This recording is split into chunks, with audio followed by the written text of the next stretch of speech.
Test 2. You will hear a number of different recordings, and you will have to answer questions on what you hear. There will be time for you to read the instructions and questions, and you will have a chance to check your work. All the recordings will be played once only. The test is in 4 sections. At the end of the test, you will be given 10 minutes to transfer your answers to an answer sheet.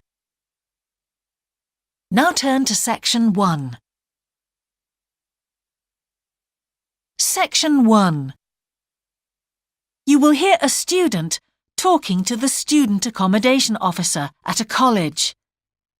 First, you have some time to look at questions 1 to 5.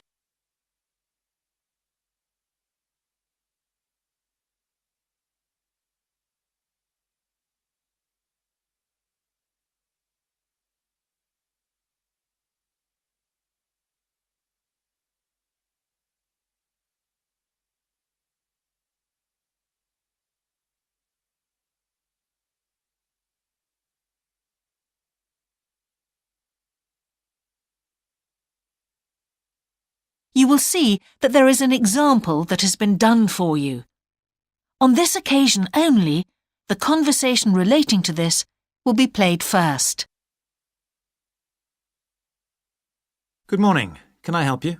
Yes, I've just been accepted on a course at the university and I'd like to try and arrange accommodation in the hall of residence. Yes, certainly. Please sit down. What I'll do is fill in a form with you to find out a little more about your preferences and so forth. Thank you. The student wishes to arrange accommodation in a hall of residence, so hall has been written in the space. Now we shall begin. You should answer the questions as you listen, because you will not hear the recording a second time. Listen carefully and answer questions 1 to 5. Good morning. Can I help you? Yes, I've just been accepted on a course at the university and I'd like to try and arrange accommodation in the hall of residence. Yes, certainly. Please sit down. What I'll do is fill in a form with you to find out a little more about your preferences and so forth. Thank you. So, first of all, can I take your name? It's Anu Bhatt.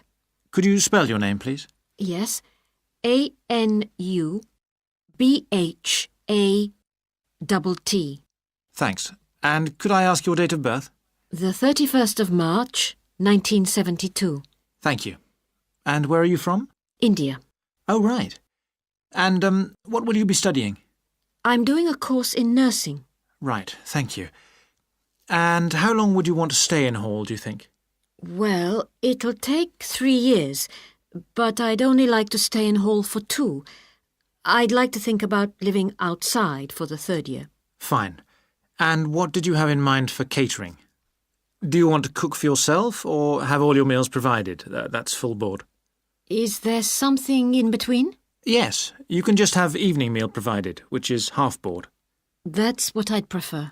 Yes, a lot of students opt for that. Now, with that in mind, do you have any special diet, anything we should know about? Yes, I don't take red meat. No red meat. Before you hear the rest of the conversation, you have some time to look at questions 6 to 10.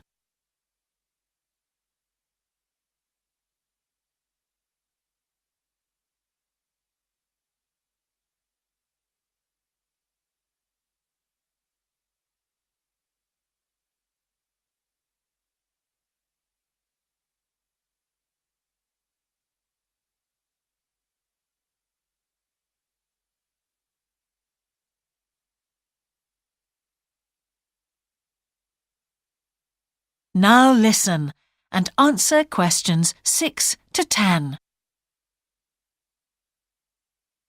Now, thinking about the room itself, we have a number of options. You can have a single study bedroom or you can have a shared one. These are both what we call simple rooms. The other alternative is to opt for a single bedsit, which actually has more space and better facilities. There's about £20 a week difference between them. Well, actually, my grant is quite generous, and I think the bedsit sounds the best option. Lovely. I'll put you down for that, and we'll see what availability is like. Now, can I ask some other personal details which we like to have on record? Yes, of course. I wonder if you could let us know what your interests are. This might help us get a closer match for placing you in a particular hall. Well, I love the theatre. Right. And I enjoy sports, particularly badminton. Ah, that's worth knowing. Now, what we finish with on the form is really a list from you of what your priorities are in choosing a hall, and we'll do our best to take these into account. Well, the first thing is I'd prefer a hall where there are other mature students, if possible. Yes, we do have halls which tend to cater for slightly older students. And I'd prefer to be out of town. That's actually very good for you because we tend to have more vacancies in out-of-town halls. Lucky. Yes. Anything else? Well, I would like somewhere with a shared area, a TV room, for example, or something like that. It's a good way to socialise. It certainly is. That's it. Now, we just need a contact telephone number for you. Oh, sure, I'll just find it.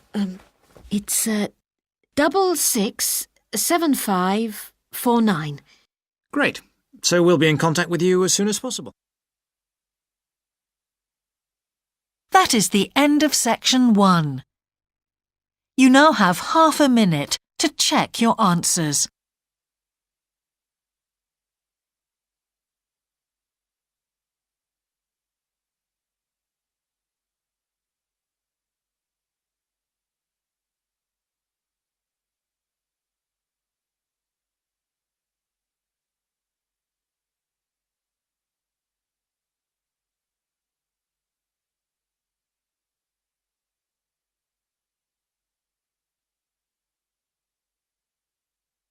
Now turn to section 2.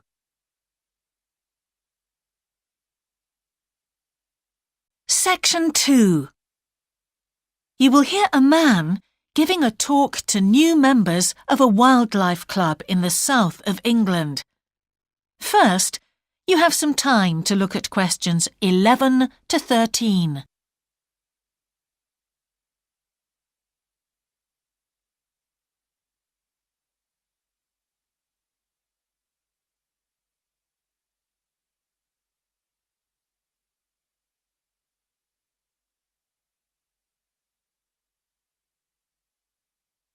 Now listen carefully and answer questions 11 to 13. Hello, I'm delighted to welcome you to our Wildlife Club and very pleased that you're interested in the countryside and the plants and creatures of this area. I think you'll be surprised at the variety we have here, even though we're not far from London. I'll start by telling you about some of the parks and open spaces nearby. One very pleasant place is Halland Common. This has been public land for hundreds of years, and what you'll find interesting is that the River Ouse, which flows into the sea 80 kilometres away, has its source in the common. There's an information board about the plants and animals you can see here, and, by the way, the common is accessible 24 hours a day. Then there's Holt Island, which is noted for its great range of trees. In the past, willows were grown here commercially for basket making, and this ancient craft has recently been reintroduced. The island is only open to the public from Friday to Sunday because it's quite small, and if there were people around every day, much of the wildlife would keep away. From there, it's just a short walk across the bridge to Longfield Country Park. Longfield has a modern replica of a farm from over 2,000 years ago. Children's activities are often arranged there, like bread making and face painting. The park is only open during daylight hours, so bear that in mind if you decide to go there. Before you hear the rest of the talk, you have some time to look at questions 14 to 20.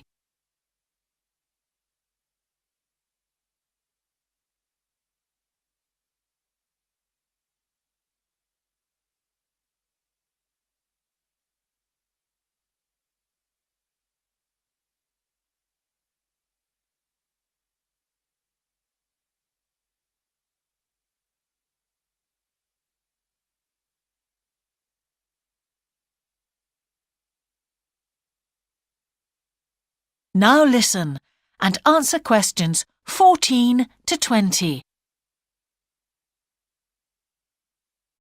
Longfield Park has a programme of activities throughout the year, and to give you a sample, this is what's happening in the next few days. On Monday, you can learn about herbs and how they've been used over the centuries. You'll start with a tour of our herb garden, practice the technique of using them as colour dyes for cloth, and listen to an illustrated talk about their use in cooking and medicine. Then on Wednesday, you can join local experts to discover the variety of insects and birds that appear in the evening. We keep to a small number of people in the group, so if you want to go, you'll need to phone the park ranger a few days ahead. There's a small charge which you should pay when you turn up. I'm sure you're all keen to help with the practical task of looking after the park, so on Saturday you can join a working party. You'll have a choice of all sorts of activities, from planting hedges to picking up litter, so you'll be able to change from one to another when you feel like it. The rangers will be hard at work all day, but do come and join in, even for just a short while. One thing, though, is to make sure you're wearing something that you don't mind getting dirty or torn. And finally, I'd like to tell you about our new wildlife area, Hinchingbrook Park, which will be opened to the public next month. This slide doesn't really indicate how big it is, but anyway, you can see the 2 gates into the park and the main paths. As you can see, there's a lake in the northwest of the park with a bird hide to the west of it at the end of a path, so it'll be a nice, quiet place for watching the birds on the lake. Fairly close to where refreshments are available, there's a dog walking area in the southern part of the park, leading off from the path. And if you just want to sit and relax, you can go to the flower garden. That's the circular area on the map, surrounded by paths. And finally, there's a wooded area in the western section of the park, between 2 paths. OK, that's enough from me, so let's get on and have a look. That is the end of section 2. You now have half a minute to check your answers.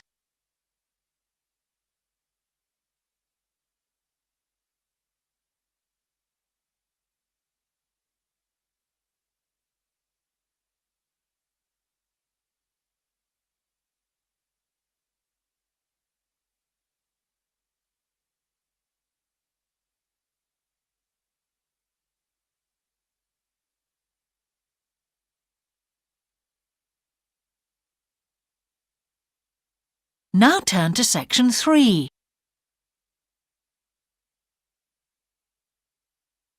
Section 3. You will hear the Director of Studies in an English Language Centre and a student representative talking about their Self-Access Centre.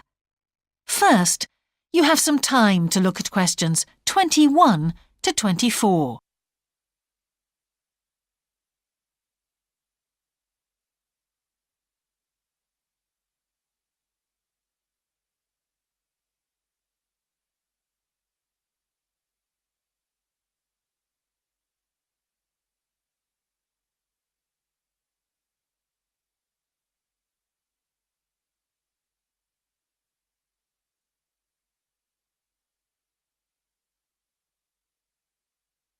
Now listen carefully and answer questions 21 to 24.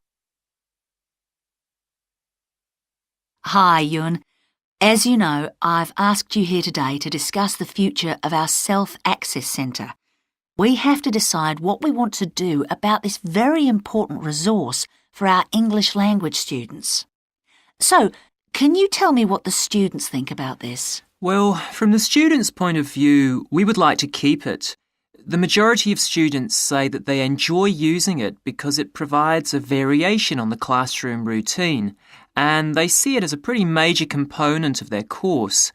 But we would like to see some improvements to the equipment, particularly the computers. There aren't enough for one each at the moment, and we always have to share. Well, yes, The teachers agree that it is a very valuable resource, but one thing we have noticed is that a lot of the students are using it to check their personal emails. We don't want to stop you students using it, but we think the computers should be used as a learning resource, not for emails. Some of us also think that we could benefit a lot more by relocating the Self-Access Centre to the main university library building. How do you think the students would feel about that, Yun? Well, the library is big enough to incorporate the Self-Access Centre, but it wouldn't be like a class activity anymore. Our main worry would be not being able to go to a teacher for advice. I'm sure there would be plenty of things to do, but we really need teachers to help us choose the best activities. Well, there would still be a teacher present and he or she would guide the activities of the students. We wouldn't just leave them to get on with it. Yes, but I think the students would be much happier keeping the existing setup. They really like going to the Self-Access Centre with their teacher and staying together as a group to do activities. If we could just improve the resources and facilities, I think it would be fine. Is the cost going to be a problem? It's not so much the expense that I'm worried about, and we've certainly got room to do it, but it's the problem of timetabling a teacher to be in there outside class hours. If we're going to spend a lot of money on equipment and resources, we really need to make sure that everything is looked after properly. Anyway, let's make some notes to see just what needs doing to improve the centre. Before you hear the rest of the conversation, you have some time to look at questions 25 to 30.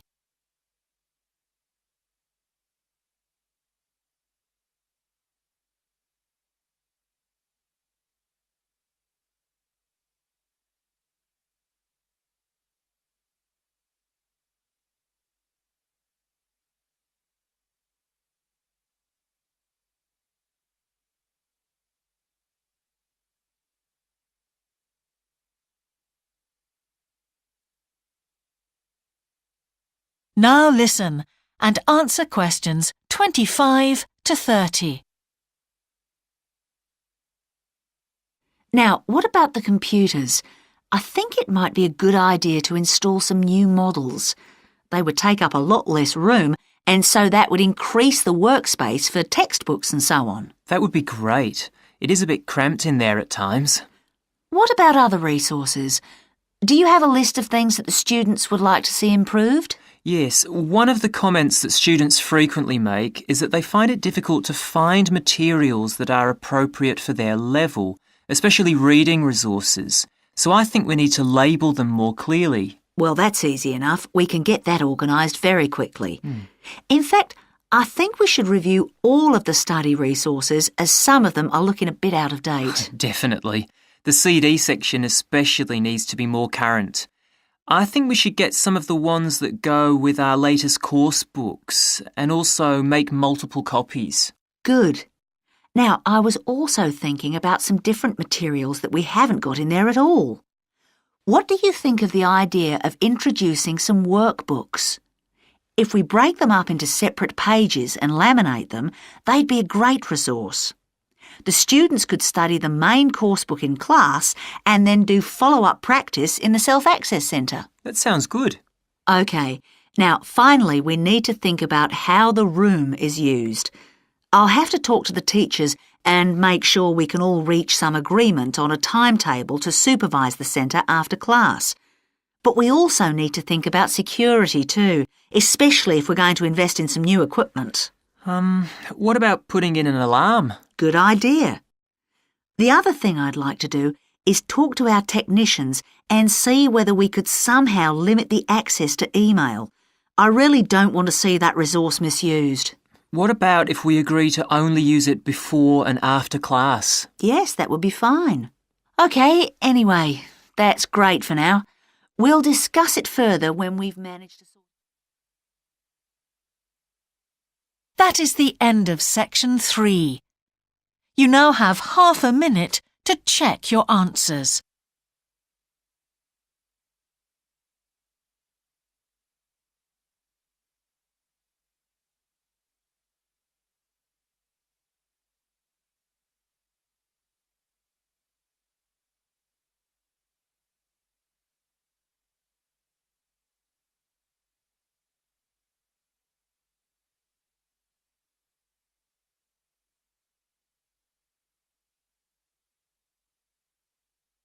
Now turn to section 4.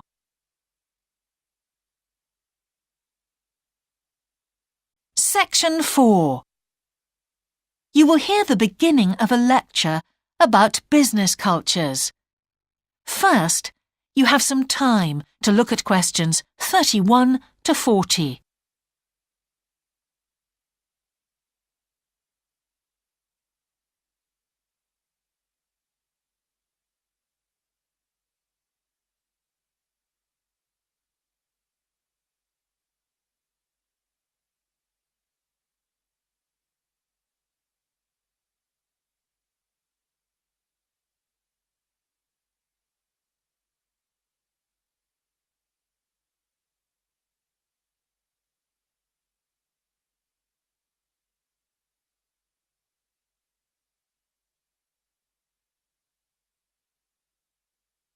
Now listen carefully and answer questions 31 to 40. Good morning, everyone. Now, whether you're going to university to study business or some other subject, many of you will eventually end up working for a company of some kind. Now, when you first start working somewhere, you will realize that the organization you've joined has certain characteristics. And we often refer to these social characteristics as the culture of the organization. This includes its unwritten ideas, beliefs, values, and things like that. One well-known writer has classified company cultures by identifying 4 major types. The first type is called the power culture, and it's usually found in small organizations. It's the type of culture that needs a central source of power to be effective. And because control is in the hands of just 1 or 2 people, there aren't many rules or procedures. Another characteristic is that communication usually takes the form of conversations rather than, say, formal meetings or written memos. Now, one of the benefits of this culture is that the organization has the ability to act quickly. So it responds well to threat or danger on the one hand, and opportunity on the other. But on the negative side, this type of organization doesn't always act effectively because it depends too much on 1 or 2 people at the top. And when these people make poor decisions, there's no one else who can influence them. And the kind of person who does well in this type of business culture is one who is happy to take risks, and for whom job security is a low priority. The next type is known as role culture. That's R-O-L-E, not R-O-L-L, by the way. And this type is usually found in large companies, which have lots of different levels in them. These organizations usually have separate departments that specialize in things like finance or sales or maintenance or whatever. Each one is coordinated at the top by a small group of senior managers, and typically everyone's job is controlled by sets of rules and procedures. For example, there are specific job descriptions, rules for discipline, and so on. What are the benefits of this kind of culture? Well, firstly, because it's found in large organizations, its fixed costs, or overheads as they're known, are low in relation to its output or what it produces. In other words, it can achieve economies of scale.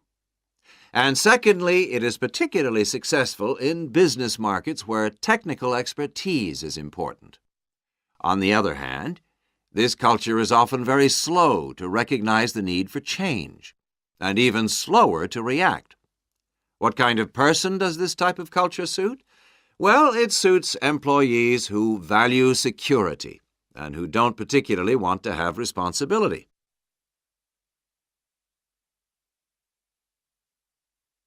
Moving on now to task cultures. This type is found in organizations that are project-oriented. You usually find it where the market for the company's product is extremely competitive, or where the products themselves have a short lifespan. Usually, top management delegates the projects, the people, and other resources. And once these have been allocated, little day-to-day control is exercised from the top, because this would seem like breaking the rules. Now, one of the major benefits of this culture is that it's flexible. But it does have some major disadvantages, too. For instance, it can't produce economies of scale or great depth of expertise. People who like working in groups or teams prefer this type of culture. And finally, the fourth category is called the person culture. This type is quite unusual. That is the end of section 4. You now have half a minute to check your answers.